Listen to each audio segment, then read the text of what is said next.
My sister moved in temporarily during hard times. Then she announced she was pregnant with my fiancé's baby and demanded my master bedroom. Her smirk vanished when I said, "Honey, I own this house." What followed was an absolute show. My name is Sarah. I'm 28 and I came home one evening to find my pregnant sister and my own fiancé demanding I leave my house because the baby was his. Before I tell you about the look on their faces when I revealed the secret that changed everything. Let me know where you're watching from in the comments. It's a wild story, and I think you'll want to stick around for the end. This story really begins 9 years ago with an inheritance. It wasn't a vast fortune, just the house my grandparents had lived in for 50 years. They were the kindest, most stable people in my life, and when they passed away within months of each other, it felt like my world had lost its anchor. They left me their house, a solid 4-bedroom home on 3 acres of land that had seen better days. To me, it wasn't just a property, it was the last piece of them I had left. It was a palace of memories. The house had good bones, but it needed a tremendous amount of work. I was 19, working my way through community college, but I made a promise to them and to myself that I would bring it back to life for the next 9 years. That house became my life's work. Every spare dollar from my salary, every weekend, every holiday, was poured into its restoration. I learned how to patch drywall from YouTube videos, my arms aching and covered in white dust. I learned how to lay tile in the bathroom, spending an entire weekend on my knees, meticulously placing each piece. I tore out the overgrown thorny bushes in the front yard and learned, through trial and a lot of error, how to cultivate a garden. I remember the first year a single perfect rose bloomed on a bush I had nurtured back from near death. I actually cried. This house wasn't just wood and nails.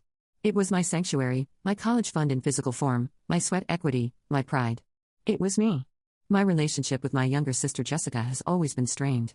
She's 4 years younger, and for as long as I can remember, she has been the sun around which our family orbits. I have photo albums filled with proof. Jessica at her dance recital, Jessica with her soccer trophy, Jessica beaming in a tiara on her sweet 16. I'm usually in the background, a blurry figure on the edge of the frame, just happy to be included. Our parents never meant to be cruel. I don't think they just saw 2 different daughters.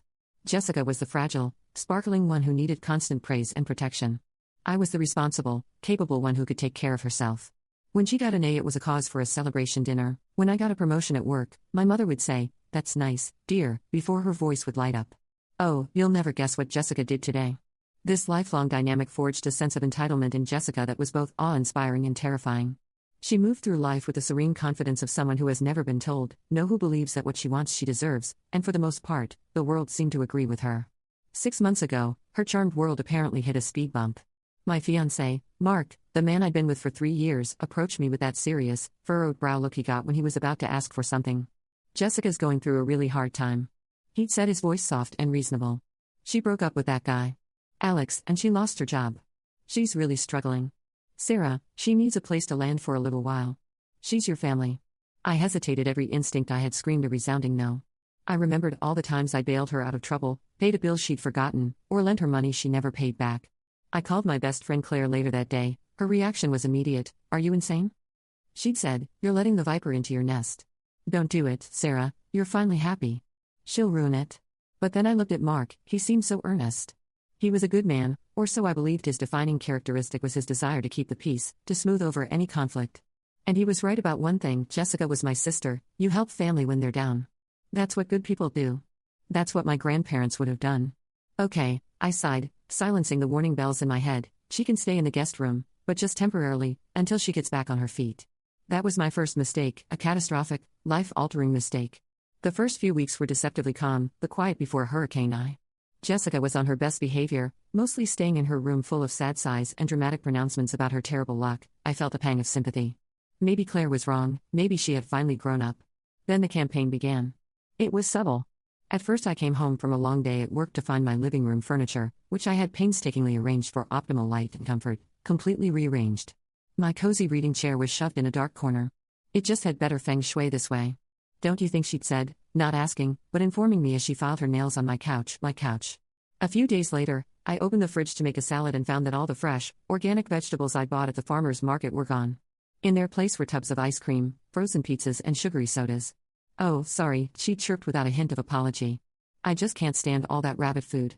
I did you a favor and cleared out the clutter." She was an invasive species, slowly but surely, choking out my life and replacing it with her own. My favorite coffee mug, a simple ceramic one I'd had since my first apartment, vanished. In its place on the hook was a garish, glittery pink thing with a unicorn on it.